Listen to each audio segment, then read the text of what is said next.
Shalom, selamat pagi semuanya.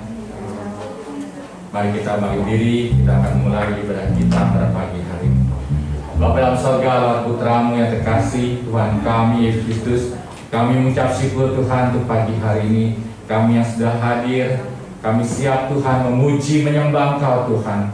Biar pujian penyembahan kami Tuhan berkenan Tuhan hadirat-Mu Tuhan. Biar Roh Kudus menyertai ibadah kami Tuhan. Biar kiranya damai sejahtera-Mu Tuhan, sukacita-Mu Tuhan memenuhi Tuhan, hadirat-Mu Tuhan memenuhi hati kami Tuhan, sehingga kami semua boleh mendapatkan kelegaan, damai sejahtera dan sukacita. Terima kasih Tuhan, dalam nama Tuhan kami Kristus kami berdoa dan mengucap syukur. Amin.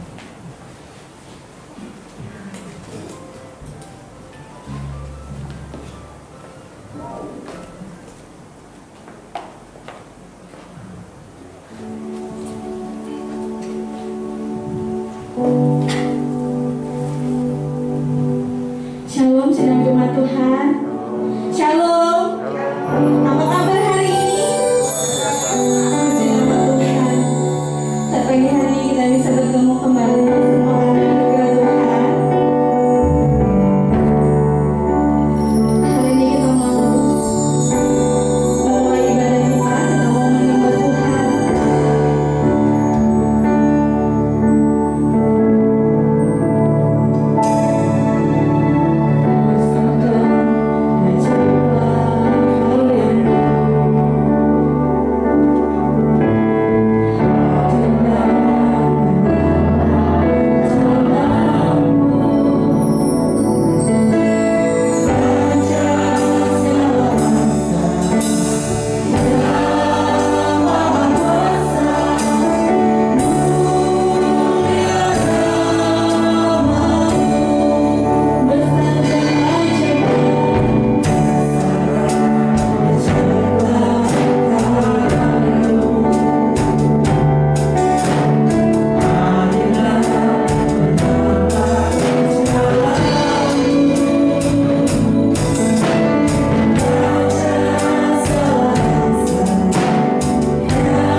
Pada pagi hari ini kami siap memuji memuliakan nama Tuhan.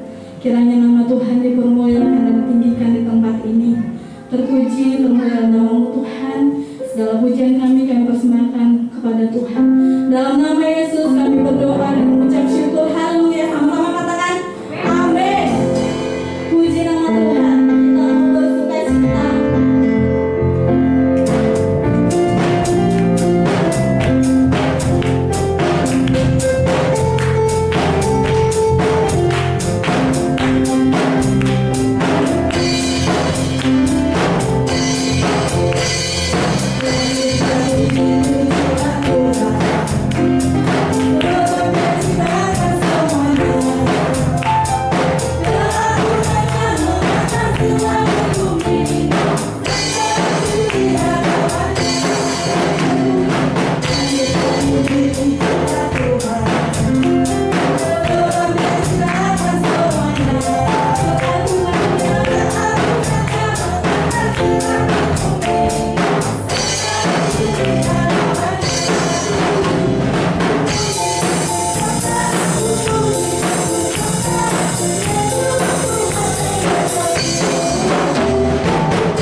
Kita sambung pujian kita.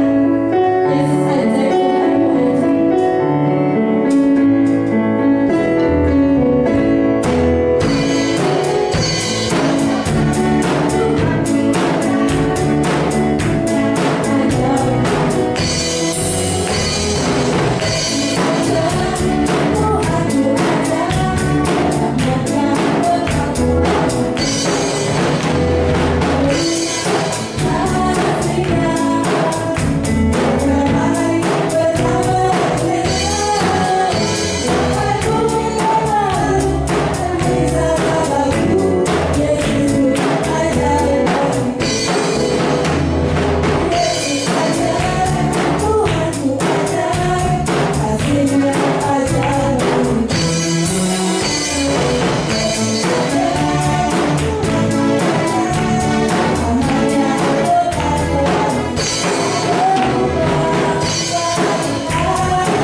Berdiri, kita mau bersorak-sorai hari ini. Jangan kecepatan, agak lambat sedikit, biar kita menikmati setiap baiknya ya.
sebentar kita mau mendengarkan firman Tuhan.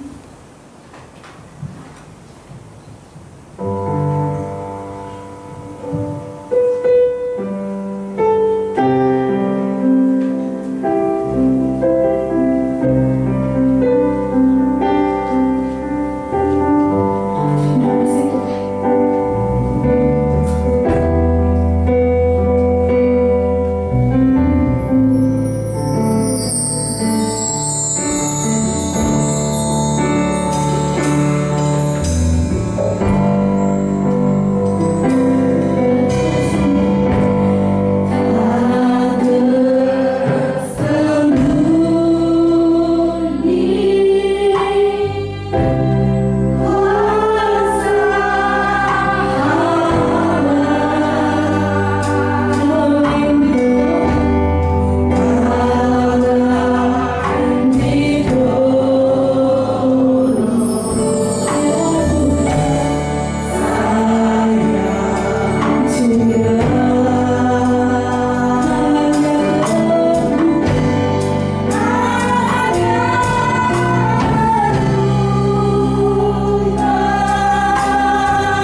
kami boleh hadir semua karena anugerah-Mu ya Tuhan. Ya Tuhan, biarlah roh hikmat, wahyu dan pengertian turun atas setiap kami, sehingga sewaktu firman-Mu diberitakan kami mengerti akan kebenaran firman-Mu dan boleh belajar untuk melakukannya ya Tuhan. Terima kasih ya Tuhan. Di dalam nama Yesus kami berdoa dan ucap syukur yang siap diberkati. Sama-sama kita katakan amin. Silakan duduk dalam hadirat Tuhan.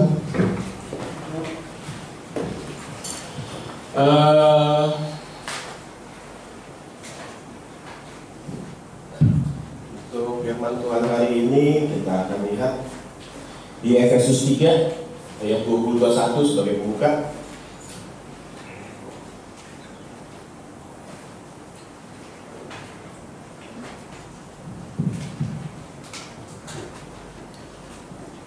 Di sini firman Tuhan katakan nanti 20 dan 21. Oke.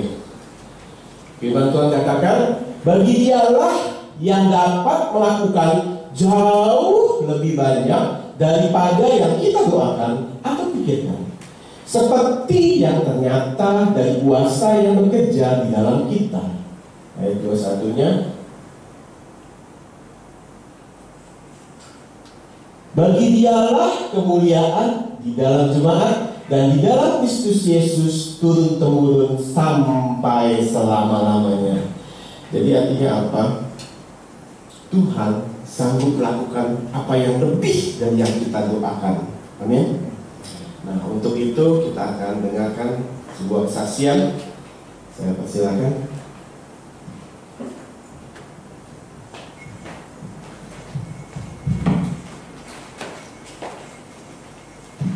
Shalom. Saya ingin menyaksikan kasih cintanya Tuhan kepada saya. Kejadiannya yaitu waktu hari Minggu, persis minggu kemarin, saya pergi berdua dengan Jana habis pulang gereja ke Mangga 2 untuk membeli permadani untuk gereja. Lalu habis sudah beli permadani, kita biasalah shopping gitu, maksudnya lihat-lihat gitu ya, saya udah lama nggak pergi ke mall gitu ya, nggak pergi ke gereja, hilaf lah kita. Maksudnya pergi ke satu tempat toko sepatu. Cobain ini ono. Saya selama ini kalau pakai ransel selalu di belakang, selalu di depan taruhnya gitu ya, kebiasaan di depan. Tapi kemarin ini di belakang gitu, karena saya cobain diri mau jatuh, kata Boy duduk aja, udah setelah duduk dan ternyata saya kecopetan. Intinya saya kecopetan di sana.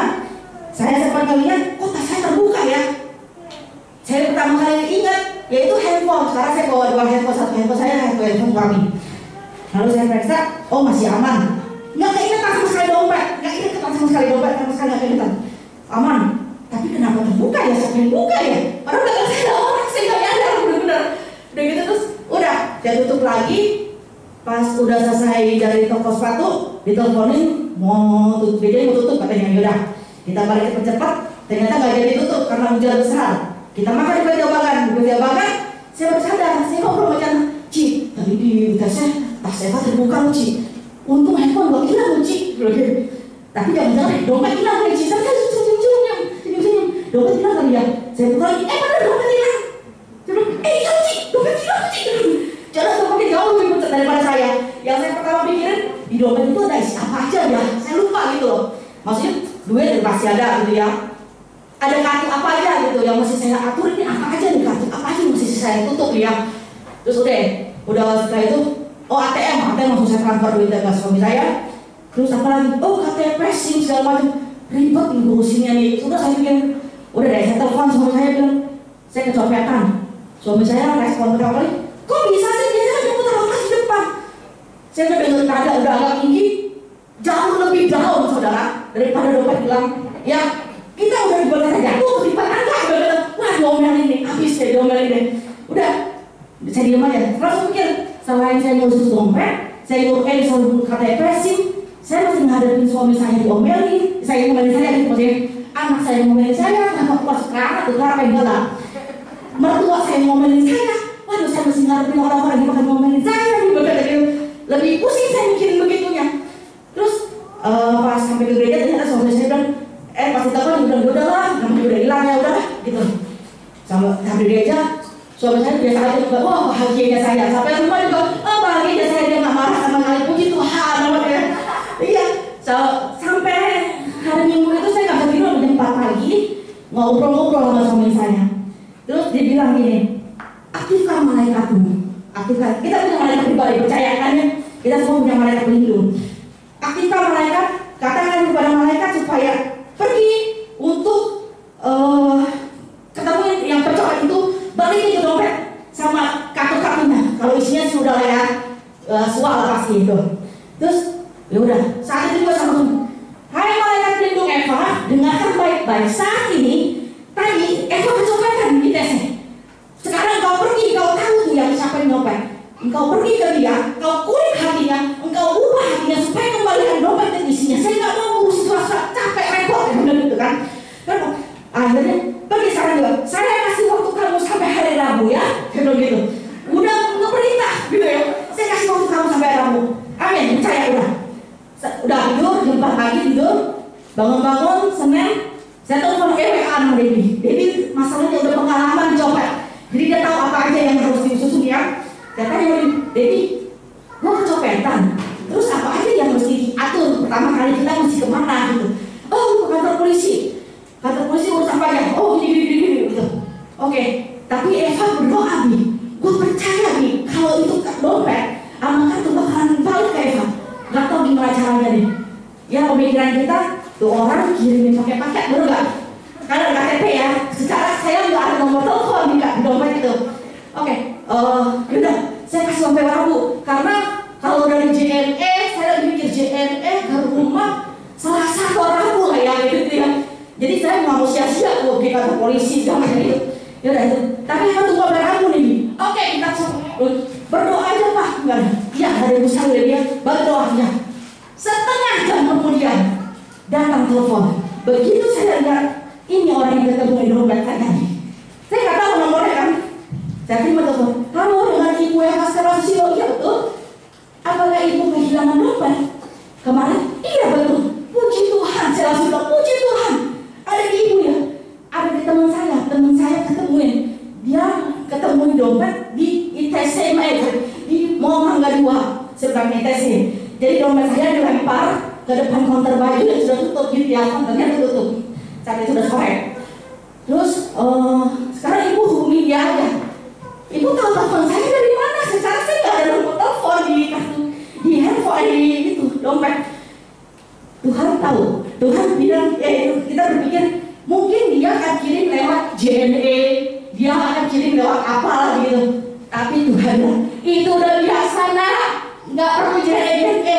Tuhan pakai cara yang lain. Amin.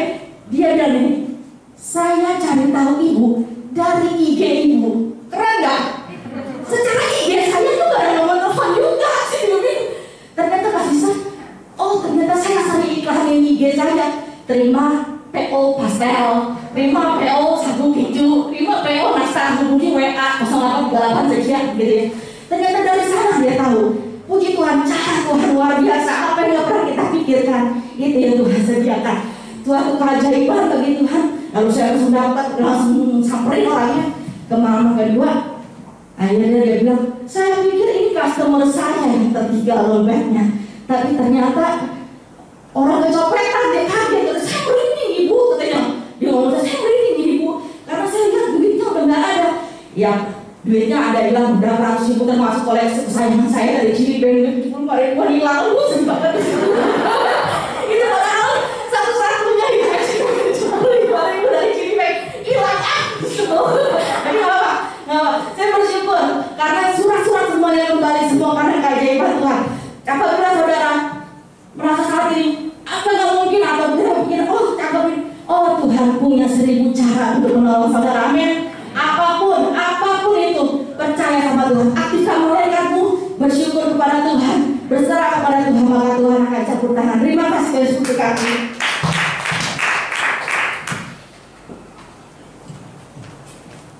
Puji nama Tuhan.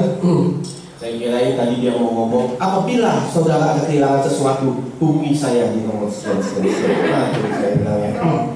Itulah ya, kita manusia bisa menekankan, tapi Tuhan bisa melakukan lebih dari apa yang kita doakan atau apa yang kita pikirkan. Amin. Nah di satu minggu kita sekeluarga itu dapat 2 kejadian. Yang pertama Eva dompetnya hilang. Yang kedua tiba-tiba motor saya rusak. Ya. Waktu jalan lama-lama saya udah ngerasa nih, setelah dari servis, kok makin lama makin kasar. Ya, bunyinya makin kasar, makin kasar. Nah akhirnya malam sebelum saya pergi berangkat servis, saya lihat buku servis, oh garansi sudah hilang. Udahlah, kebayanglah sekian juta hilang. Karena motor saya kayak Asyong udah pernah ngalami sekali jajan jutaan. Begitu ini, ya udah, nggak apa-apa. Saya bilang yang penting bener. Saya datang ke bengkel, begitu datang ke bengkel, ya udah dikasih tahu ada 4 item yang rusak. Saya bilang, ih gak banget, saya bilang, gak duit nih, saya bilang. Saya bilang totalnya berapa tuh? Di jeans sekian, oke sekian, saya bilang. Tapi di hati saya seperti berkata, ngomong soal garansi, gitu ya. Tapi dalam hati, kan garansi udah kuliah, kemarin udah habis, udah beberapa bulan lalu ya, garansi mesinnya udah habis. Nah akhirnya, tapi saya ngomong aja, oh iya, soal garansi gimana tuh, kan ditanggung. Saya bilang, oh coba nanti kita cek dulu di adminnya semua dicek, dibuka, diceknya komputernya, oh ternyata udah habis nih Pak, katanya garansinya, jadi mesti tanggung sendiri. Oh gitu ya, tapi gimana caranya? Saya bilang, ini motor saya kan jarang dipakai. Saya bilang, lihat aja kilometernya, ya baru sekian. Saya bilang, cobalah kamu atur, kamu hubungi atasan kamu, bagaimana bisa nggak dapat garansi? Sambil nyoba-nyoba aja, ya. Siap sih udah siap ya, udahlah, buat duit ini udah ini. Terus dia bilang, supervisornya bilang, sesuai SOP Pak nggak bisa Pak, katanya. Ini iya kamu coba dulu, saya bilang, coba tahu bisa, saya bilang. Begitu ini dicoba-coba, aduh manajernya ternyata lagi work from home. Sepertinya belum bangun, diteleponin dari angkat-angkat. Terus gimana nih Pak, motor udah dibongkar? Saya bilang ya udah tunggu aja, ntar siapa tahu bisa, saya bilang. Nah begitu ini akhirnya dia bilang, tapi motornya boleh ya mengerjakan yang lain. Oh iya silakan. Ya udah saya duduk dulu ya sambil saya dengar MP3 gitu. Akhirnya dapat kabar, dipanggil namanya kayak telepon. Nah akhirnya saya datang ke meja customer service-nya. Begitu dibilang, aduh Pak, alhamdulillah. Waduh puji Tuhan, saya belum begitu, belum dengar kabarnya dia udah alhamdulillah, udah bagus lah. Saya bilang nggak mungkin. Kalau ini kan masya Allah apa segala masalah, astagfirullahaladzim. Kalau ini kan dibilang alhamdulillah, puji Tuhan, udah efek deh, itu udah pasti gratis deh saya bilang. Begitu akhirnya ternyata bisa loh Pak. Katanya padahal udah lewat SOP loh Pak, tapi manajer saya bilang ya udah nggak apa-apa katanya. Dia bilang, oh saya bilang dari itu kan, saya bilang nggak apa, saya bilang bisa kan, karena apa? Karena Yesus saya ajaib. Ya, nah itu sebetulnya satu ayat ini kita alami. Sebelumnya saya juga nggak ngerti ya. Ini ayat bercokol terus sudah beberapa lama di otak saya. Apa sih yang maksudnya? Apa yang Tuhan mau buat? Ternyata bagi dia, ya, dia mau katakan segalanya nggak ada yang mustahil di hadapan Tuhan. Tuhan bisa lakukan lebih dari apa yang saudara dan saya doakan. Amin. Belum amin masuk pagi ya, belum yakin kayaknya sama dua kesaksiannya. Saya berdoa kita respon ya, daya serapnya saudara tingkatkan, dipercepat. Nah itu akan membuat saudara mengalami mujizat ya, walaupun ya terkadang mujizat itu datangnya secara kefefet. Tapi terkadang yang kita bisa, tapi Tuhan juga mau tunjukin engkau juga bisa terima mujizat. Amin. Nah segala sesuatu jangan takut di hadapan Tuhan. Dalami ayat ini. Awal mulanya saya nggak ngerti. Sewaktu saya alami dua kejadian ini, saya bilang sama Eva, pantes ada satu ayat saya bilang yang sampai sekarang saya belum mengerti. Akhirnya saya mengerti lewat satu kejadian. Ya Tuhan mau tunjukkan lewat satu keajaiban yang luar biasa. Ya kita selalu mereka-reka kalau dompet hilang dibalikin ke alamat, pakai Gojek, pakai paket apa segala macam. Loh Tuhan kok bisa pakai cara lain? Saya bilang Tuhan suka bercanda. Saya bilang terkadang dia mau kasih tahu, itu malu biasa aja, lu terlalu banyak mikir katanya. Nih pikiran gue nih lain dari yang lain. Kok bisa sih orang yang mau nolongin kita dia cari-cari kepo banget gitu ya, cari-cari IG orang, dia pelajari IG itu banyak loh ya. IG namanya sama, kali nama saya aja bisa banyak. Dan ini kok bisa dia tepat, dia cari apa segala macam, bisa ada. Bilang, lo kok gimana bisa tahu? Iya kan kamu ada nomor teleponnya. Saya bilang suka iklanin produk makanan. Nah disitulah itu orang teleponin. Itu caranya muter-muter, tapi Tuhan mau kasih lihat, aku Yesus yang ajaib. Amin. Nah, dia bisa melakukan segala perkara. Nah, saya punya kendaraan juga aturan secara SOP. Aduh, saya bilang SOP, ada juga sop buah, sop buntut, sop apa gitu ya. Juga secara SOP itu nggak mungkin loh Pak, ini nggak bisa. Udah lewat garansinya, udah ditutup bukunya, itu nggak berlaku. Tapi Tuhan bisa buat yang mustahil menjadi mungkin. Amin. Nah, teruslah berharap kepada Tuhan. Siapa yang mau mengalami mujizat? Tapi tahu nggak resiko terima mujizat? Sebelum mujizat datang masalah, ya, datang masalah. Mujizatnya makin gede, penyakit. Kalau saudara mengalami kesembuhan yang luar biasa dahsyat, penyakitnya nggak ada urat panu atau gatal-gatal, nggak ada. Kanker istilahnya, ya kan? Semakin berat saudara yang alami, mujizatnya itu akan terasa semakin dahsyat. Amin. Nggak ada bisa dia pernah lihat orang kesaksian, aduh kemarin gue panu gitu ya, tiba-tiba bisa hilang. Yang ada orang ketawa, bukannya kesian ketawa gitu, panu aja berisik katanya istilahnya. Tapi ketika orang ada penyakit tumor, kanker atau hal yang lainnya, mujizat itu terjadi. Amin. Nah, bahkan sebetulnya beberapa hari Jumat malam juga udah terima mujizat, terima kebaikan Tuhan. Entah kalau saya ceritain semuanya banyak. Satu hal yang pasti, satu minggu ini Tuhan buat hal-hal yang gak mungkin jadi mungkin buat kita semua. Nah, ini sudah saya bagikan. Saudara, saya minta saudara cepat dapat tes aja, gitu ya. Jangan itu dia biasa. Itu untuk tambah cerita buat khotbah. Saudara nggak mengalami apa-apa kalau punya prinsip seperti itu. Tapi ketika saudara berkata, dia terima mujizat, saya juga pasti terima mujizat. Amin. Karena apa? Kita beribadah di tempat yang sama, menyembah Tuhan yang sama. Yesus namanya. Amin. Nah, kita lihat selanjutnya di Markus 4 ayat 23 sampai 25. Ada hal-hal yang bisa membuat kenapa setiap orang beribadah di tempat yang sama, bahkan terkadang duduk bersebelahan. Tapi satu bisa mengalami mujizat, tapi satu sampai akhir ujung nggak pernah mengalami mujizat. Apa sebabnya? Kita lihat ayat 23 sampai 25. Barang siapa mempunyai telinga untuk mendengar. Sini ada yang nggak punya telinga, nggak punya tangannya. Mungkin nanti saya pakai penerjemah kalau yang nggak bisa dengar. Barang siapa mempunyai telinga untuk mendengar, hendaklah ia mendengar. Selanjutnya, lalu ia berkata lagi, camkanlah apa yang kamu dengar. Ukuran yang kamu pakai untuk mengukur akan diukurkan kepadamu, dan di samping itu akan ditambah lagi kepadamu. Ayat 25. Karena siapa yang mempunyai kepadanya akan diberi, tetapi siapa yang tidak mempunyai, apapun juga yang ada padanya akan diambil daripadanya. Kembali ke ayat 23. Saya awalnya berpikir, barang siapa mempunyai telinga untuk mendengar, hendaklah ia mendengar. Semua orang itu kan punya kuping, bisa mendengar dengan baik. Apa maksudnya? Maksudnya ada di ayat 24. Bukan itu yang Tuhan bilang. Yang maksud dia untuk mendengar, apa yang didengar? Lalu dia berkata lagi, camkanlah apa yang kamu dengar. Saudara dan saya ketika mendengarkan firman Tuhan, bukan hanya sekedar mendengar, tapi firman Tuhan bilang, camkanlah apa yang kamu dengar. Ukuran yang kamu pakai untuk mengukur akan diukurkan kepadamu, dan di samping itu akan ditambah lagi kepadamu. Maksudnya apa nih? Kok firman Tuhan ada ukur-ukuran, ada dalam pendengaran itu ada ukur-ukuran, ada juga suku yang diukur di depan, ya kan? Nah, maksudnya begini. Ada banyak orang mendengarkan firman Tuhan.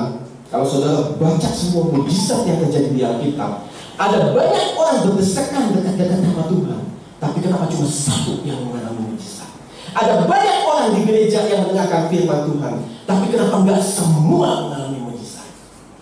Penyebabnya adalah ketika kita mendengarkan firman Tuhan, ada satu orang yang menyerap 100%, ada satu orang yang menyerap 50%, ada satu orang yang menyerap 10%, bahkan ada yang enggak menyerap apa-apa.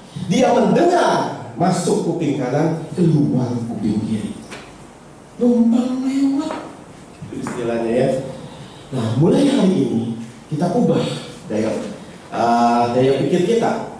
Kita harus punya daya serap yang kuat atas firman Tuhan, atas kesaksian orang. Dulu saya juga sama. Saya nggak ngalamin apa-apa. Saya waktu firman Tuhan, yes, akhirnya biasa aja. Yang bawain firman Tuhan apalagi, dia biasa.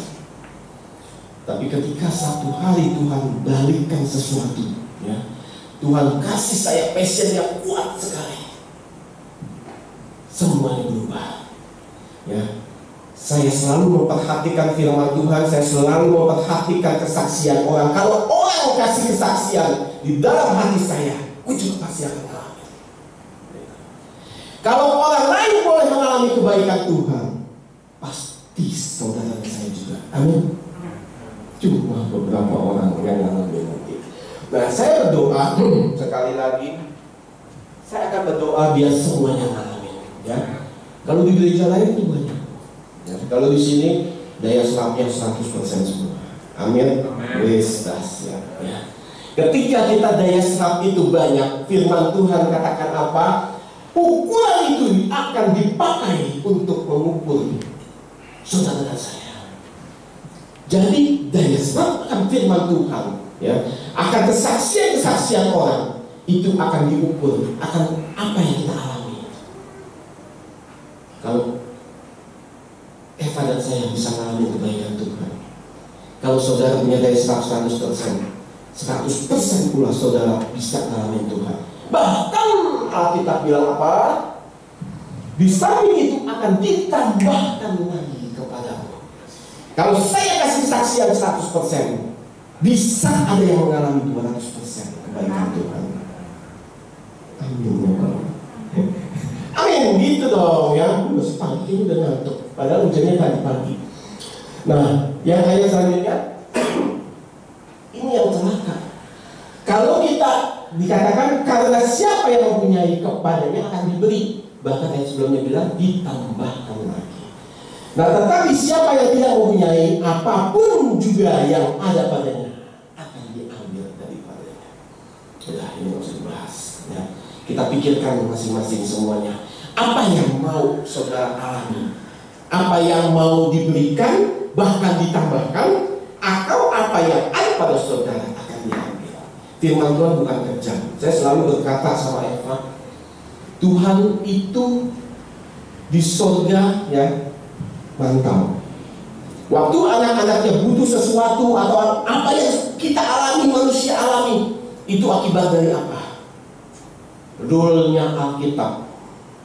Alkitab semua sudah mencatat, kalau kamu ini, konsekuensinya ini. Kalau kamu buat ini, yang kamu dapat ini.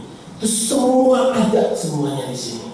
Jadi jangan pernah bilang ketika kalian, saya selalu ajarin anak-anak saya, selalulah kamu berbuat baik. Mungkin ada orang yang berbuat tidak baik sama kamu, tapi papi anjurkan, tetaplah berbuat baik.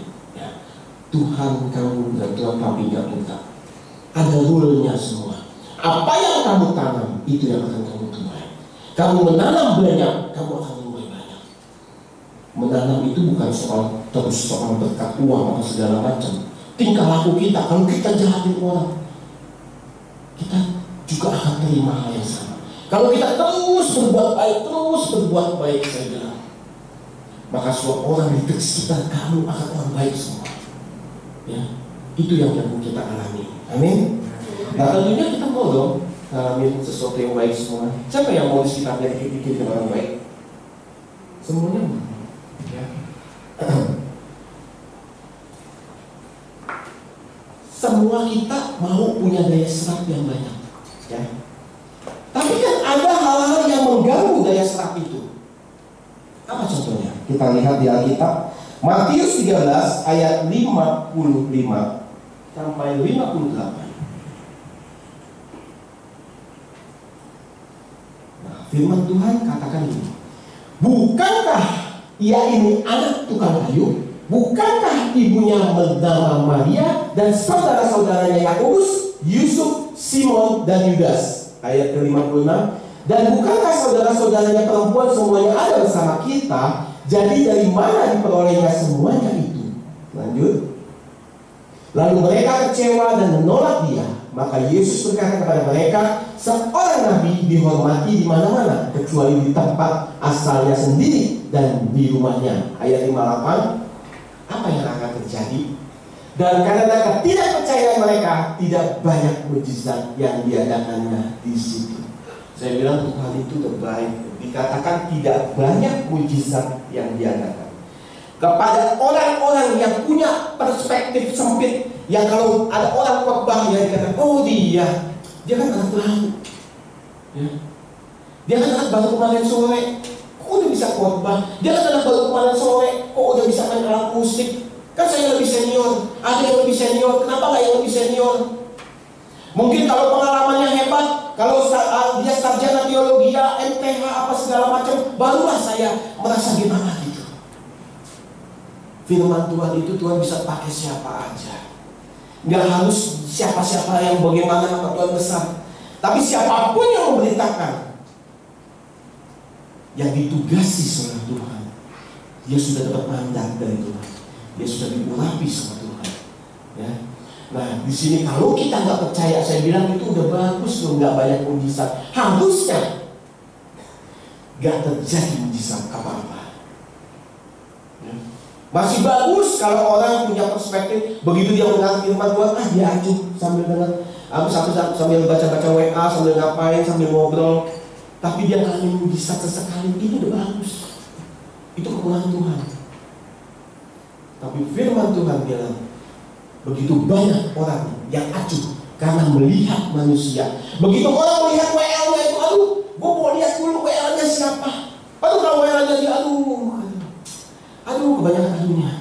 Begitu yang firman Tuhan juga, misalkan saya, paling muda gitu ya, istilahnya paling baru di sini.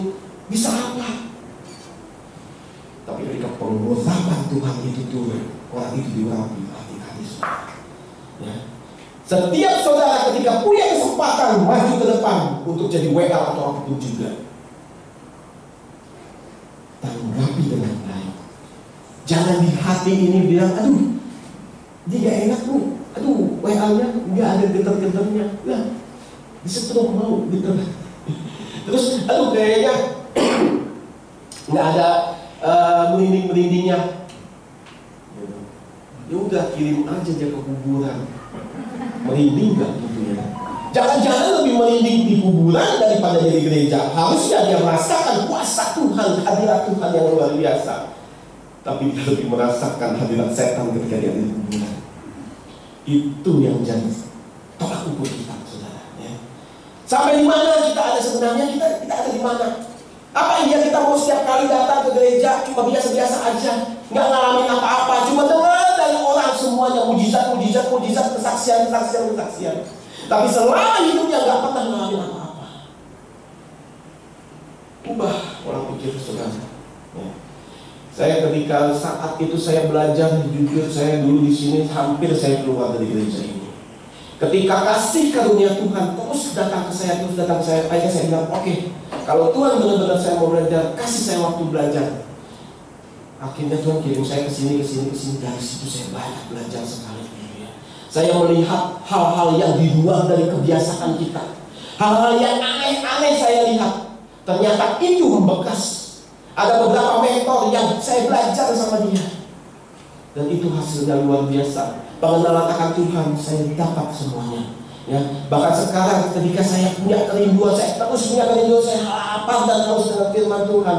Akhirnya Tuhan kasih karunia yang luar biasa. Ketika firman Tuhan diberitakan, begitu cepat saya senangkan. Bahkan terdapat pewahyuan baru yang Tuhan beritakan. Nah, kamu tahu nggak? Ini ada sesuatu yang unik, ada sesuatu yang baru. Nah, saya berdoa biar kita semua mengalami itu semua. Amin.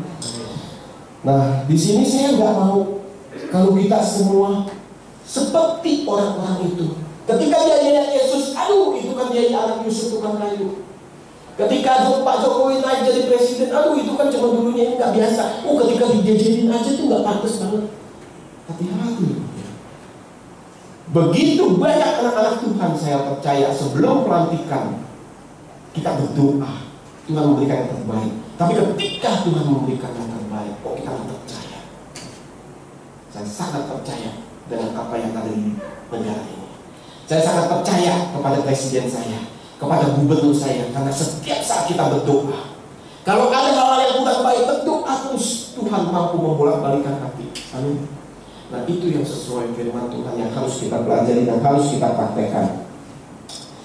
Nah, untuk mencapai daya serap yang baik, kalau kita merasa terus sekarang daya serap saya tidak ada nih ternyata. Saya setiap kali ke gereja cuma biasa-biasa aja. Saya cuma datang ke gereja, panas-panasin kursi, kasih kolektor, nyanyi-nyanyi, puji Tuhan, pulang. Sebelum pulang mampirlah makan bakmi. Gitu ya. Terus bertahun-tahun. Rugi loh sebenarnya. Apalagi yang harus naik kendaraan, gitu ya. Bukan hitung-hitungan. Kita keluar biaya segala macam, tapi nggak ngalamin apa-apa. Harusnya kita ngalamin sesuatu. Ya. Ketika saya datang ke KKR, sebuah KKR yang luar biasa. Begitu kita masuk, saya masuk gitu ya, saya ngalamin, aduh, kuasa Tuhan yang luar biasa. Itu karena apa? Sewaktu saya mau datang ke sana, saya sudah mempersiapkan hati saya. Ketika saya mau datang ke Palembang, saya ketika mau datang kemana gitu ya, hati saya sudah saya persiapkan. Saya akan terima sesuatu dari Tuhan. Makanya begitu masuk, sesuatu mulai terjadi dalam kita. Tapi begitu kita nggak rasakan apa-apa belum, yang masalahnya apa? Apa WL-nya yang salah? Ketika kita nyanyi, nggak ada urapan. Apa musiknya yang salah? Ketika kita dengarkan firman Tuhan, saya nggak dapat apa-apa. Yang salah adalah coba kita koreksi diri kita sendiri. Apakah hati ini udah beres? Seharusnya siapapun yang melayani, ketika kita percaya 2-3 orang berkumpul dalam nama Yesus, maka dia hadir. Nah, hadirat Tuhan itu yang kita butuhkan. Bukan seorang WL yang baik, bukan seorang pengkhotbah yang baik, bukan sekelompok pemusik yang baik, tapi hadirat Tuhan yang kita tunggu-tunggu. Itu yang bisa membuat, yang mengubah segala sesuatu dalam hidup kita. Amin. Ubah pola pikir kita, ubah mindset kita. Saya percaya setelah ini bukan lagi biasa-biasa. Amin. Jemaat di sini bukan orang-orang biasa lagi. Setiap hari ngalamin mujizat, setiap hari ngalamin keajaiban Tuhan. Amin. Ya, oke, nggak apa-apa. Sekarang untuk mencapai tingkat daya serap yang luar biasa itu, apa yang kita harus lakukan? Apa yang harus kita punya? Yang pertama adalah antusias. Saya setiap datang ke gereja, setiap saat ya, setelah saya benar-benar bukannya lahir baru secara masuk ke dalam kolam ini, bukan lahir baru saya 2 kali lahir baru yang memang saya masuk ke dalam kolam. Yang kedua saya katakan lahir baru, benar-benar sesuatu yang baru. Tuhan kasih pengertian yang baru, Tuhan kasih hikmat yang baru. Saat itulah, setiap sebelum ibadah malam sebelumnya saya selalu berdoa sama Tuhan, biar Tuhan memberkati ibadah hari ini ya Tuhan. Ibadah esok hari ini, maksudnya ibadah esok hari Tuhan berkati, biar hadirat Tuhan dirasakan semua jemaat. Saya percaya waktu saya mulai datang, mujizat itu sudah mulai terjadi. Amin. Nah, itu yang saya lakukan setiap saat. Setiap hari Sabtu itu saya berdoa. Saya ajak saudara kita lakukan itu semua. Saya percaya nih gereja ini akan terjadi luar biasa, saudara. Ketika semua jemaat-jemaat berdoa, berlutut di hadapan Tuhan, mujizat pasti terjadi. Amin. Nah, itu yang kita mau. Itu yang kita mau. Apa saudara mau? Itu biasa-biasa aja. Yang mau kan? Siapa yang mau hidupnya biasa-biasa aja? Siapa yang mau hidupnya penuh dengan mujizat? Angkat-angkatnya. Itulah saudara. Kita harus dirubah. Kita harus antusias. Kita belajar nih antusias. Markus 2 ayat 1-5. Markus 2 ayat 1-5. Nah, kemudian Yesus lewat beberapa hari, sesudah lewat beberapa hari, waktu Yesus datang lagi ke Kapernaum, ditersiarkan kabar bahwa ia ada di rumah. Nah, tersiar kabar ada di rumah. Itu maksudnya apa? Hadirat Allah tidak dapat disembunyikan. Begitu juga dengan saudara dan saya, ya, Son of God, anak-anaknya Tuhan. Kita hadir membawa apa? Sesuatu yang baik. kepada orang-orang sekitar. Maka datanglah orang-orang berkerumun sehingga tidak ada lagi tempat, bahkan dibuka pintu pun tidak, sementara yang memberitakan firman kepada mereka. Ayat ketiga, ada orang-orang datang membawa kepadanya seorang lumpuh digotong oleh 4 orang.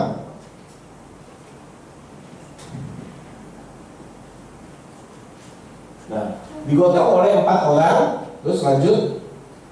Tetapi mereka tidak dapat membawanya kepadanya karena orang banyak itu. Lalu mereka membuka atap yang di atasnya. Sesudah membuka, mereka menurunkan tilam tempat orang itu terbaring. Orang lumpuh itu terbaring. Ayat 5. Ketika Yesus melihat iman mereka, berkatalah ia kepada orang-orang lumpuh itu, kepada orang lumpuh itu, "Hai anakku, dosamu sudah diampuni." Ini orang yang antusias siapa? Hah? Di dalam cerita ini yang antusias itu siapa? Temannya. Siapa yang bilang namanya tadi? Eva. Ya, sebetulnya sih yang paling antusias itu temannya. Ya. Saudara pikirkan cerita ini, ketika saudara punya teman lumpuh, apa yang saudara buat dia? Ya. Kebanyakan orang, aduh kesian ya. Ya, secara orang Kristen, yuk kita doakan. Ya. Kalau nggak doain, nggak Kristen namanya. Ya, kita doain. Tapi orang ini hebat ya, teman-teman. Apa yang dilakukan? Mereka bawa loh. Mereka bawa temannya itu. Dia bawa 4 orang. Ntar mungkin saudara bisa praktekkan ya, nggak usah bawa 4 orang, bawa 1 orang, gitu ya. Saudara kita Yanto ntar, gitu ya. Kira-kira jalan dari sini ke depan kayaknya gampang lah gitu. Ya maaf ya Pak Yanto ya, cuma jawab segini. Ya bawa saya lah, gitu.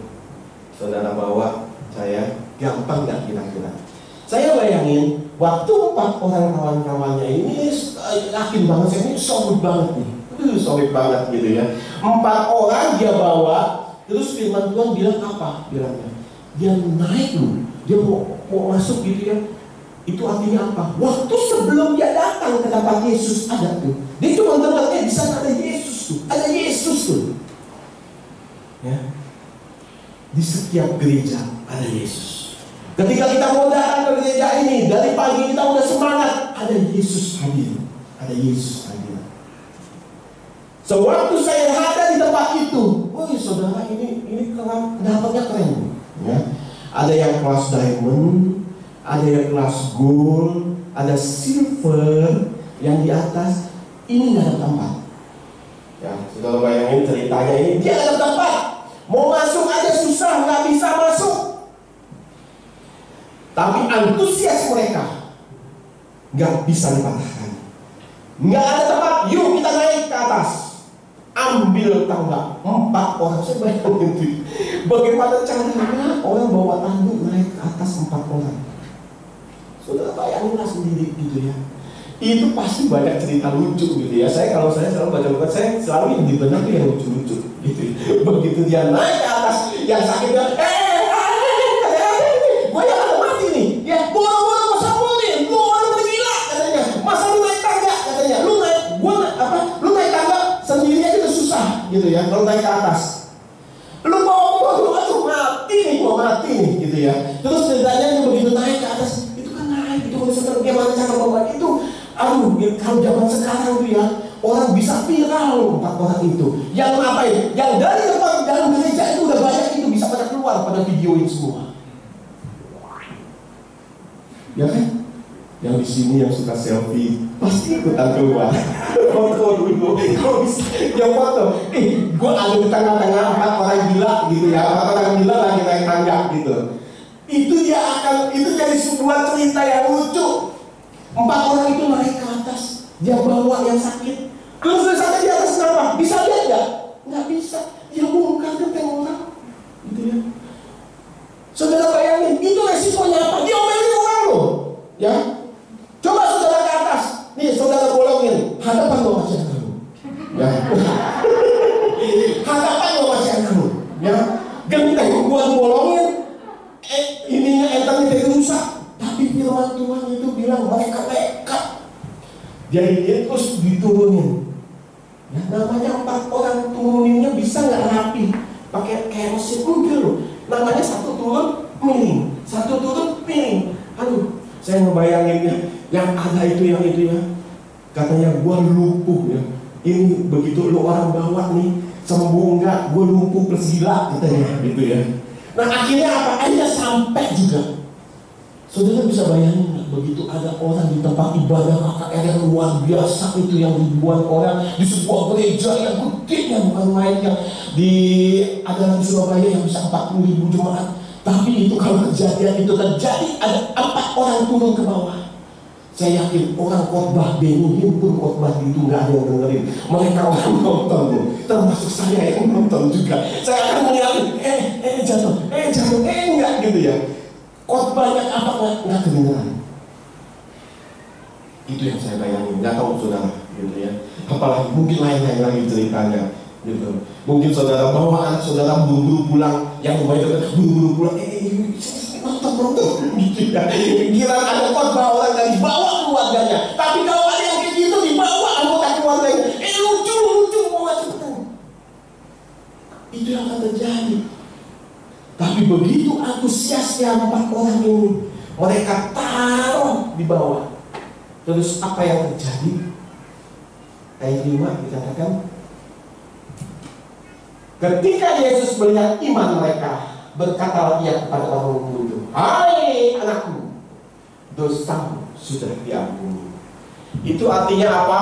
4 orang ini datang ke tempat Yesus bicara. Dengan di otak mereka berpikir, ketika Yesus pegang tumpang tangan atau doakan, maka teman saya akan sembuh. Tapi ternyata kembali lagi Efesus 3 tadi. Apa yang kita doakan, apa yang kita pikirkan, Tuhan bisa buat lebih. Amin.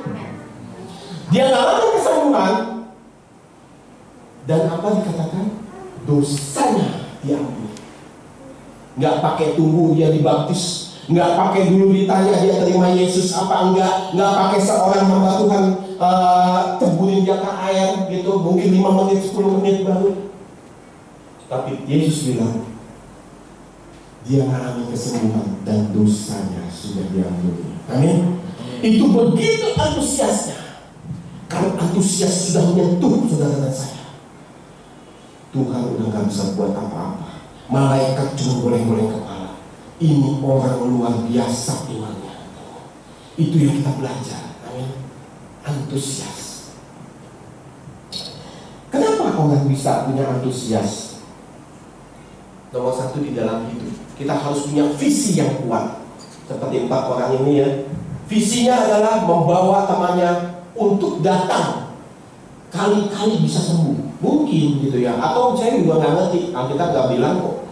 Mereka anggaplah, mereka percaya dia bisa sembuh. Visinya kuat ya. Dia punya visi yang kuat. Nah yang kedua, bagaimana orang supaya bisa punya antusias? Bergaullah dengan orang-orang yang punya antusias. Kalau saudara dan saya bergaul sama orang-orang yang selalu terima nasib, selalu mengatakan, aduh saya ini cuma victim, cuma korban, gak akan ngalamin apa-apa. Kalau saudara mau lihat anak saudara nanti jadi apa, lihat teman-teman sekitarnya, itu ketahuan gitu ya. Ketika saudara punya teman, orang-orang yang punya antusias, maka hidup saudara juga akan antusias. Itu akan mulai. Amin. Nah itu artinya apa? Supaya kita carilah komunitas yang antusias. Dengan demikian, ini kan butuh komunitas. Dari temannya yang satu, datang lagi satu sampai mereka akhirnya, iya, oke, sepakat. 4-4-nya mereka berangkat. Nah yang ketiga, setelah semuanya itu dapat, bergeraklah, lakukan sesuatu. Kalau cari pacar, ya, cari pacar yang paling gampang. Kita setelah ibadah sering ngopi-ngopi, selalu kita memberi semangat kepada saudara-saudara, misalkan yang belum punya pasangan, ayo semangat terus. Bahkan saya lihatin ya, yang kasih semangat itu lebih semangat daripada orangnya. gitu ya. Terkadang kita harus punya semangat antusias yang tinggi untuk capai itu semua. Amin. Orang kalau mau nyolong aja, itu mau nyopet, ini nyopet dompet Eva, itu dari rumah dia punya pikiran apa? Gue mau lah dapat syukur, nggak syukur, nggak dapat pasti kalau begitu mah. Dari rumah dia punya harapan minimal 1 dompet dia dapat. Copet aja punya antusiasme. Masa saudara sekalian punya copet, nggak punya ini? Apa mesti belajar sama copet? Kan nggak mungkin. Ya, ketika dia dari rumah dia belajar cara copet yang baik, bagaimana caranya, gitu ya. Dia punya visi sebelum dia berangkat, minimal 1 dompet. Kenapa dia bisa jadi copet yang berhasil? Dia bergaul sama para copet-copet semua. Itu istilahnya. Copet-copet nomor 1, nomor 2, nomor 3. Kalau di gereja ini kan ada ganteng 1, ganteng 2, ganteng 3 sampai ganteng 5. Yang mengerti lah. Kalau yang nggak ngerti coba tanya yang ngerti. Gitu ya. Ya. Terus begitu dia ini copet itu udah, dia punya tujuan, dia punya visi, dia bahkan kalau mau dia berdoa, terus bisa dapat gak dompet itu? Enggak dapat kalau dia nggak bergerak, benar nggak? Minimal dia jalan ke ITC kemana yang banyak orang. Saya ngambil contoh gampang copet begitu ya. Begitu juga dengan saudara. Kalau mau dapat jodoh, pekerjaan, bergaulah sama orang antusias. Begitu antusias, udah diajarin, langsung stop gitu ya. Tak, sergap. Kalau lama ditikun. Yang ketawa yang ngerti itu, ya. Kalau yang nggak ngerti tanya sama yang ketawa, ya. Itulah. Saya berdoa dan jemaat di sini nggak ada lagi yang jomblo, tapi kalau belum waktunya jangan kayak kecil-kecil udah pacaran lagi. Ntar yang gedenya kalah. Yang gede-gede di sini yang belum, Epi, Rika mau itu. Ya semua Rika, Koyate yang belum dapat Aji, semuanya nggak lama lagi. Tahun ini, tahun depan mulai gitu. Nah, dulu ajarin. Nah, yang udah punya pengalaman, kalau tidak dapat, ya jangan dilihatin doang, ditangkep, disergap, gitu ya. Nah, jangan cuma diterawang, dinikung, hilang, gitu, ya. Udah, jangan ketawa terus. Ketawanya si penuantan. Nah, selain antusias, orang harus punya apa? Harus punya yang namanya ekspektasi. Ekspektasi itu sebuah harapan. Kalau kita memiliki pengharapan bahwa Tuhan pasti menjawab doa dan melakukan sesuatu. Jadi ketika kita mau ada sesuatu nih yang kita harus punya ekspektasi bahwa Tuhan pasti akan menjawab doa-doa kita dan akan melakukan sesuatu buat kita. Amin. Jangan cuma itu doang, kita juga harus ini. Iman itu yang namanya iman itu yang menarik mujizat. Sampai kayak tadi kan ayat 5. Iman, makanya kita bilang begitu besar imanmu. Nah, itu kan bisa menarik ekspektasi, harapan kita ke Tuhan itu bisa menarik mujizat. Jadi kita harus punya ekspektasi. Waktu kita puji Tuhan, ya kita punya ekspektasi bahwa ini benar apa yang kita puji seorang WL, apa yang kita lakukan, apa yang kita nyanyikan itu akan menyenangkan hati Tuhan. Ketika seorang pengkhotbah atau seorang evangelis, seorang pemberita firman, dia cuma jangan buat dirinya sendiri. Ketika dia beritakan itu, ketika dia lakukan itu, percayalah bahwa itu yang memang Tuhan mau. Emang itulah yang Tuhan perintah kita. Kata-kata itu yang harus kita keluarkan, harus kita bagikan, berkat ini harus dibagikan. Supaya kita semua sama-sama diberkati, semua sama-sama ngetik, semua punya antusias yang sama, bahkan seperti yang ada yang punya lebih hebat silakan, gitu ya. Selain itu kita juga harus punya ekspektasi. Ekspektasi ada harapan-harapan. Hidup ini harus ada harapan-harapan tertentu yang cuma saudara dan saya yang ngerti masing-masing. Oke? Begitu juga dengan baca Alkitab dan seperti yang tadi kasih kesaksian dengan kesaksian segala macam. Yuk kita lihat di Lukas 19 ayat 4 sampai 6. Lukas 19 ayat 4 sampai 6. Di sini akan ada sebuah contoh yang baik. Maka berlarilah ia mendahului orang banyak, lalu memanjat pohon ara untuk melihat Yesus yang akan lewat di situ. Ayat 4. Ketika Yesus sampai ke tempat itu, ia melihat ke atas dan berkata, keren ya, Tuhan bisa tahu. Zakius.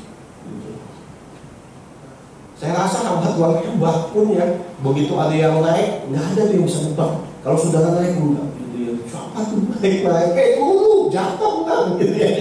Lu bikin susah lo gitu istilahnya. Mesti mesti orang sembuhin. Ini kan Yesus. Kalau yang nggak kenal, monyet tuh ketika naik pohon gitu ya.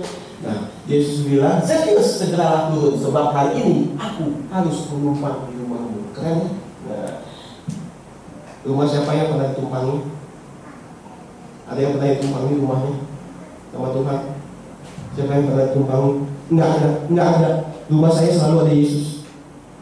Siapa yang pernah ditumpangi? Angkat tangan. Nggak ada juga, Kalau rumah saya bukannya ditumpangi, Yesus ada di rumah saya. Saya juga berdoa biar semuanya ada di rumah saudara semua. Amin. Amin dong. Nah, sebab hari ini aku harus menumpang di rumahmu. Karena apa? Selama ini Zakius sudah kenal Tuhan. Makanya Tuhan bilang, aku mau mampir menumpang ke rumahmu. Kalau saudara dan saya udah kenal Tuhan, udah dibaptis, Yesus ada di rumah saya. Kalau yang nggak percaya, sekolah minggu dulu. Di kanan kau ada, di kiri kau ada, di atas, di bawah kau ada. Jadi ketika saya punya keyakinan, saya kemanapun, walaupun ada di rumah kekelaman, saya percaya Yesus ada di dalam saya. Ketika ada yang namanya Yesus di dalam saya, ketika ada di sekitar saya, Alkitab bilang, rambutmu gak akan jatuh tanpa seizin Tuhan. Bahaya apapun ketika Yesus ada. Yang celaka adalah ketika saudara nyaman-nyamannya, saudara lupakan Yesus. Ketika saking nyamannya, gak perlu Yesus, itu yang bahaya. Zakius orang yang belum kenal Tuhan. Jadi saya percaya di rumah saudara semua, bahkan saudara gak percaya di rumah saudara ada Yesus. Bahkan saya percaya di rumah saudara semua ada Yesus. Karena saudara adalah orang-orang percaya. Saudara adalah orang-orang beriman. Harus saya kenalkan itu semua. Saudara sudah dibaptis, sudah terima Yesus, makan tubuh dan darah. Kenapa saudara katakan di rumahnya? Atau makan saudara bingung di rumah ada Yesus atau enggak? Ya, itu belajar. Zakius, dia belum kenal Tuhan. Yesus bilang, turunlah. Hari ini aku harus menumpang di rumahnya. Apa yang terjadi ketika Yesus menumpang di rumahnya? Ayat 6. Lalu Yesus sudah turun dan menerima Yesus dengan sukacita. Hadirat Yesus itu membawa sukacita. Hadirat Yesus membawa pertobatan. Akhirnya Zakius bertobat. Saya bukan orang pandai, tapi kita sama-sama belajar firman Tuhan. Ya. Setiap firman Tuhan yang hari ini saya bagikan itu luar biasa. Belajar semua, setelah itu semuanya, saya percaya itu semua jadi berkat buat saudara saya. Bukan saya firman Tuhan dari saya semua, dari Poyanto, dari Ibu Libeng, dari Pak Nur, dari Undang, semuanya luar biasa. Yang penting daya serap kita itu sampai mana. Ketika kita mengamini Alkitab, ayat-ayat itu bisa jadi dalam hidup saudara dan saya. Amin. Nah, mujizat itu terjadi ketika apa? Ketika dia mau menerima Yesus. Nah, Zakius ini orangnya katanya pendek, ya. Kalau saudara punya pikiran sekarang, aduh, jodoh saya bagaimana dapatnya nih? Waktunya kayaknya udah pendek, gitu ya. Kayaknya saya umurnya banyak. Umurnya udah banyak. Kalau dihitung tangan, kalau kaki, pinjam kaki sebelah, tangan sebelah, nggak cukup juga, saudara gitu ya, masih kurang. Saudara jangan mati. Zakius orangnya pendek. Apa yang dia buat? Maksudnya dia tuh. Lihat lagi, ulang lagi di ayat 4.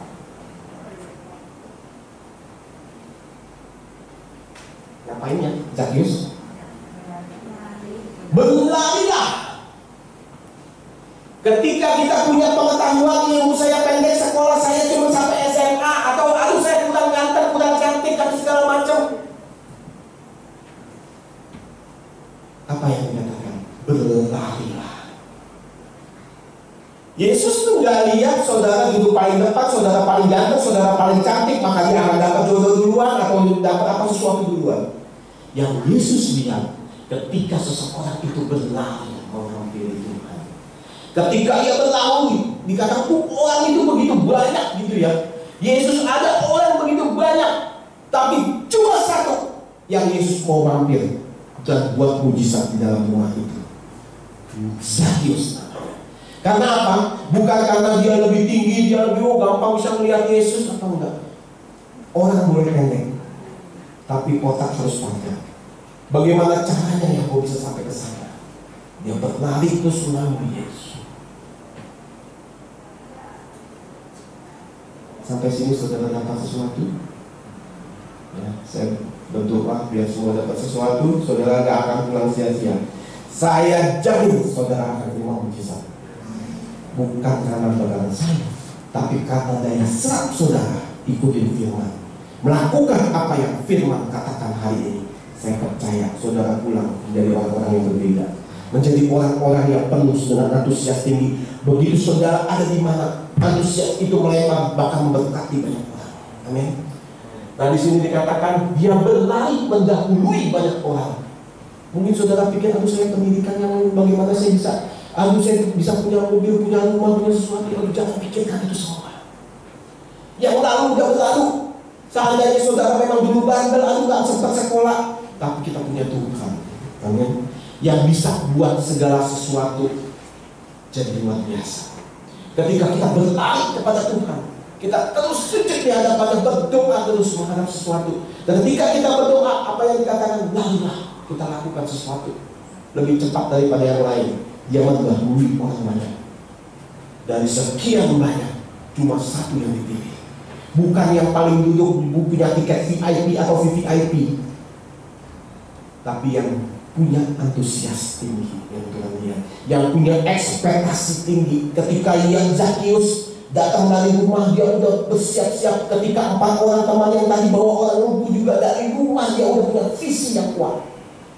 Begitu juga dengan Zakheus, kita belajar dari firman Tuhan. Sesuatu pasti terjadi. Saya yakin pasti akan terjadi. Nah, punya antusias, ekspektasi. Ketiga, lapar dan haus.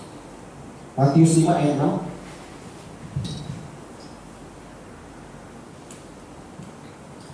Maaf ya, saya ngambil waktunya lebih banyak dari biasa. Berbahagia orang yang lapar dan haus akan kebenaran, karena mereka akan dipuaskan. Jadi kalau saudara lapar dan haus, nggak seperti gelandangan berharap, terus berharap. Firman Tuhan katakan, berbahagialah orang yang lapar dan haus akan kebenaran, karena mereka akan dipuaskan. Lain-lain lagi bilang, carilah jauh kerajaan Allah dan kebenarannya, maka semuanya itu akan ditambahkan kepadamu. Tuhan itu ngerti loh, kita butuh apa. Oh udah awal bulan saya mesti bayar tagihan ini, anak mau sekolah, anak mau kuliah. Tuhan bukan pikirkan cuma hal rohani. Segala sesuatu apa yang saudara pakai, Tuhan pikirkan. Apa yang saudara butuhkan, mungkin saudara udah butuh mobil, Tuhan pasti cukupkan. Mungkin saudara udah butuh sebuah rumah, Tuhan akan berikan. Mungkin saudara butuh seorang jodoh yang baik, yang sepadan sesuai firman, saudara akan dapatkan. Amin. Nah apapun yang saudara mau, Tuhan pasti jawab semua doa-doanya. Yang penting kembali kepada ekspektasi. Kita punya pengharapan ketika kita berdoa, kita punya ekspektasi bahwa Tuhan menjawab doa-doa kita dan melakukan sesuatu. Tuhan nggak mungkin diam aja, ya, Dia akan melakukan sesuatu. Nah, terus kemudian satu lagi terakhir, cerita yang terakhir, Markus 5 ayat 29 sampai 59.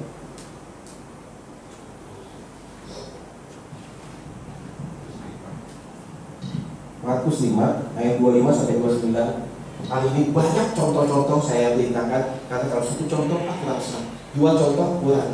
Kalau hari ini saya yakin semuanya akan belajar, semuanya akan 100%, 200%, bahkan 1000%. Amin. Adalah di situ seorang perempuan yang sudah 12 tahun lamanya menderita pendarahan. Ya. Jangankan 12 tahun. Saya punya anak perempuan, istri juga perempuan tentu yang nggak punya suami saya. Gitu ya. Istri perempuan, 3 orang perempuan yang namanya setiap bulan kedatangan tamu. Gitu ya. Kedatangan tamu pasti dong butuh yang namanya apa? Pembalut. Itu kalau beli pembalut ya. Kalau minimarket satu keranjang penuh, penuh, itu bisa penuh banget. Nah butuh banyak stok. Tadi saya lihat sudah buka bus banyak stoknya. Saya bilang nggak cuma sembako, nggak cuma roti, nggak cuma makanan, itu juga banyak stoknya, gitu ya. Nah itu luar biasa. Ini perempuan 12 tahun pendarahan. Yang lain berikutnya. Ia telah berulang-ulang diobati oleh berbagai tabib sehingga telah dihabiskannya semua Alkitab bilang semua yang ada padanya habis. Namun sama sekali tidak ada faedahnya. Malah sebaliknya keadaannya makin memburuk. Dia berobat ke berbagai tabib, ke berbagai macam cara-caranya yang disembuh, diludahin, diinjak, semua udah coba, nggak ada yang sembuh. Bahkan dia keadaan lebih parah. Ayat selanjutnya, dia sudah mendengar. Nah, kembali yang punya telinga hendaklah ia mendengar. Berapa banyak orang mendengar firman Tuhan, dia diam aja. Berapa banyak yang orang mendengar bahwa Yesus ada di kota itu, berapa banyak orang itu diam di rumah. Tapi orang ini beda, ya, ibu ini beda.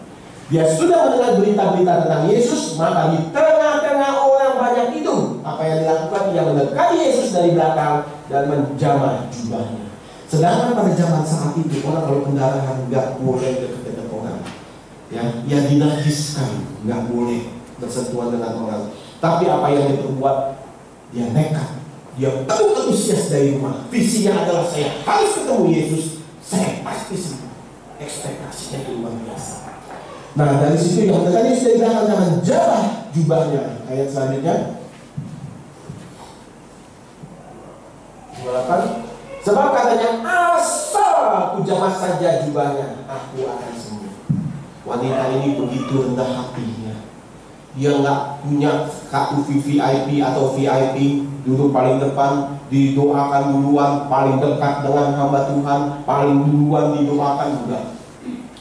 Dia tahu ini, saya ini orang sakit, yang nggak boleh berdekatan dengan orang. Tapi sakit itu membelenggu saya. Saya punya antusias yang tinggi. Asal saya jamah saja jubahnya, maka saya akan sembuh. Nah, kita lihat 29. Ketika itu juga berhentilah pendarahannya yang merasa bahwa badannya sudah sembuh dari penyakitnya.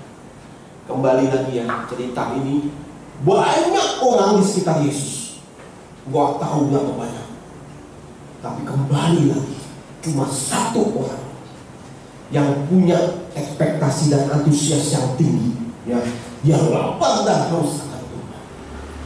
Dia bilang, asal jamah saja jubahnya, maka akan sembuh. Berapa banyak saudara dan saya datang ke gereja, setiap hari datang, setiap minggu datang, tapi berapa banyak yang punya antusias dan ekspektasi yang tinggi buat Tuhan? Berapa banyak yang menarik mujizat yang katakan, saya akan alami mujizat itu. Tuhan gak lihat berapa banyak yang hadir.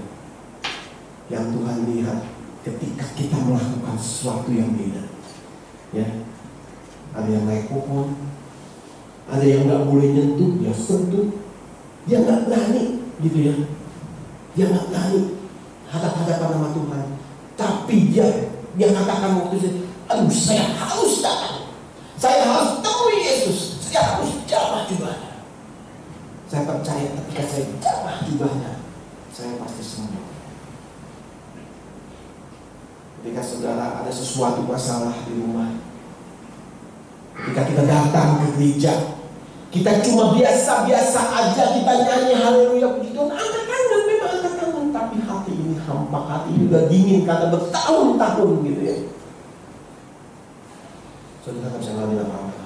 Tapi ketika saudara datang dari rumah, penuh antusias, saya pasti terima mujizat. Bahkan ketika saudara baru masuk aja, sebelum saudara datang, Yesus sudah datang. Sebelum saudara datang, Yesus sudah tahu ini orang sakit nih. Dari rumah butuh kesembuhan, dari rumah dia bawa iman. Karena begitu orang yang bawa iman datang itu bergetar mungkin rasanya. Rasa ada beda gitu sama Tuhan. Ini orang datang beda nih. Dari sekian ratus cuma dia nih yang satu yang beda. Sesuatu mujizat pasti terjadi. Amin. Belum juga orang yang firman Tuhan yang pendetanya khotbah, dia menerima mujizat. Ini orang nggak dengerin firman Tuhan ngomong loh, wanita ini, ya kan? Dia cuma Dia satu jumbai-jumbai jubahnya. Seketika itu juga dia sembuh. Amin. Siapa yang mau begitu kerinduan? Saya percaya di antara kita punya kerinduan yang sudah lama, yang sudah mungkin bertahun-tahun, bahkan mungkin saudara udah kubur itu kerinduan. Karena apa? Saudara melihat setiap hari tidak terjadi apa-apa. Mulai sekarang ubahlah semuanya. Penuh antusias ke Tuhan dengan ekspektasi yang tinggi, punya pengharapan bahwa apa yang saudara doakan pasti Tuhan dengar, dijawab, dan Tuhan lakukan sesuatu. Ya. Nah ketika itu kita berjalan semuanya, saya berdoa sesuatu pasti terjadi. Amin. Firman Tuhan yang katakan, saya waktu baca firman Tuhan ini bergetar kami. Yes, mujizat masih terjadi sampai hari ini. Saya percaya saudara dan saya yang punya ekspektasi tinggi, yang punya daya serap yang tinggi, hari ini akan ada mujizat. Apapun yang kerinduannya, begitu orang bilang sulit, nggak mungkin. Bagi Yesus tidak ada yang mustahil. Apapun kerinduan saudara, hari ini dia akan jawab. Dia akan lakukan sesuatu. Kalau saudara nggak bisa, berlarilah. Maka semuanya itu akan dijawab sama Tuhan. Saudara akan terima itu semua. Yuk kita dengarkan. Tuhan terima kasih buat firman-Mu ya Tuhan. Hamba percaya ya Tuhan, firman-Mu sudah diberitakan. Hamba percaya gereja ini jemaatnya luar biasa.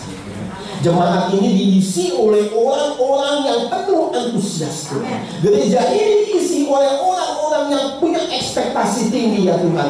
Gereja ini diisi oleh orang-orang yang lapar dan haus akan Engkau ya Tuhan.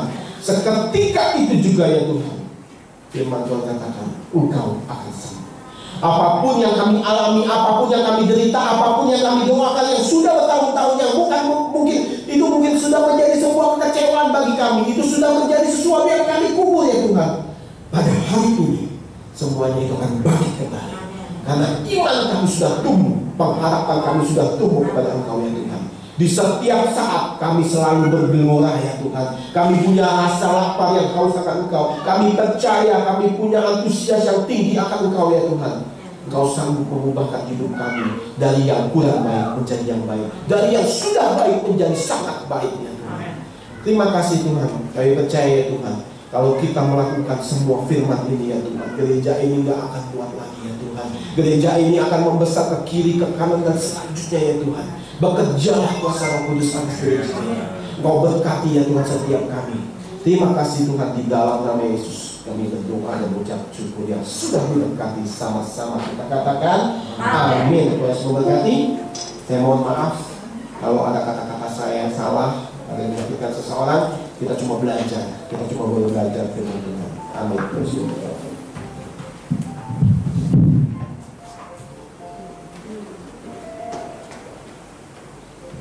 Puji Tuhan, saat hari ini kita mau memberikan persembahan kita. Petugas kolektor boleh maju ke depan.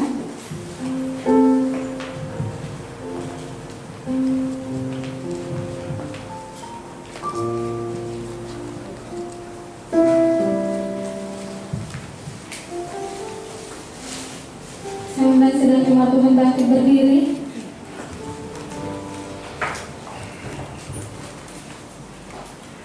Kita mau ikrarkan persembahan kita. 1, 2, 3. Dengan hati bersyukur karena kami kepada Tuhan, di dalam persembahan ini, maka ada yang Tuhan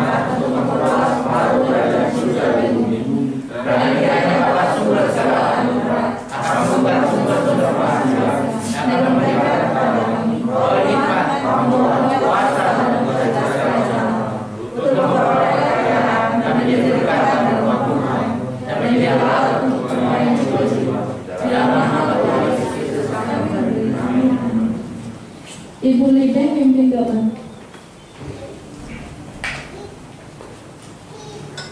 Terima kasih Tuhan, terima kasih Yesus, terima kasih Roh Kudus, terima kasih banyak Tuhan segala kebaikan-Mu. Terima kasih buat firman.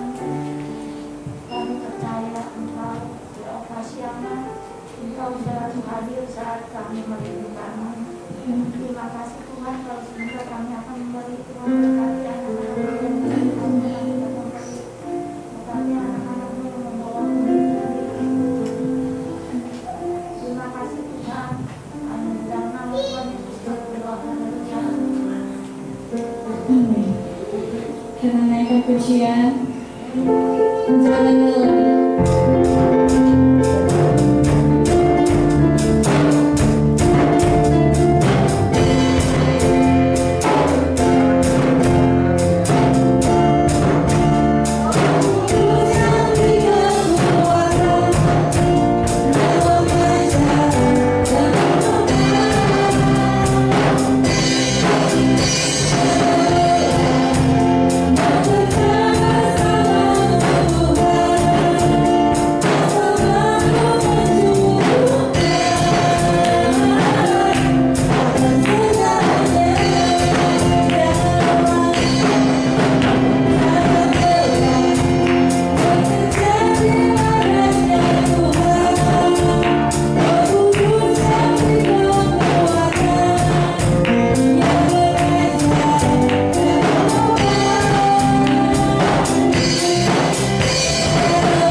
Diberkati oleh Tuhan. Ada pengumuman Pak Du? Ada. Kita akan mengakhiri ibadah kita sampai dengan jemaat untuk bangkit berdiri. Menaikkan syukur kepada Tuhan.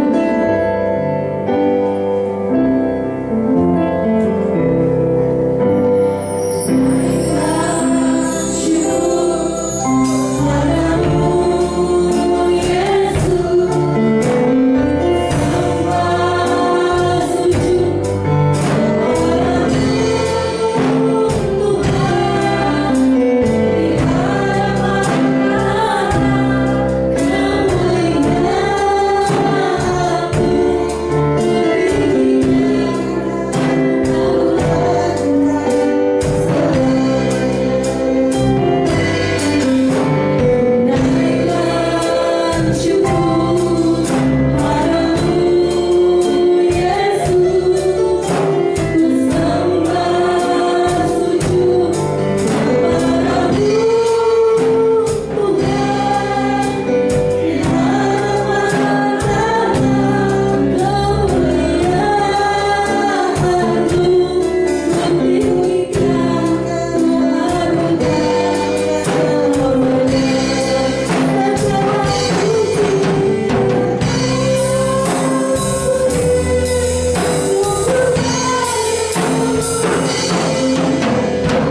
kemuliaan hanya bagi nama Tuhan kami Yesus Kristus.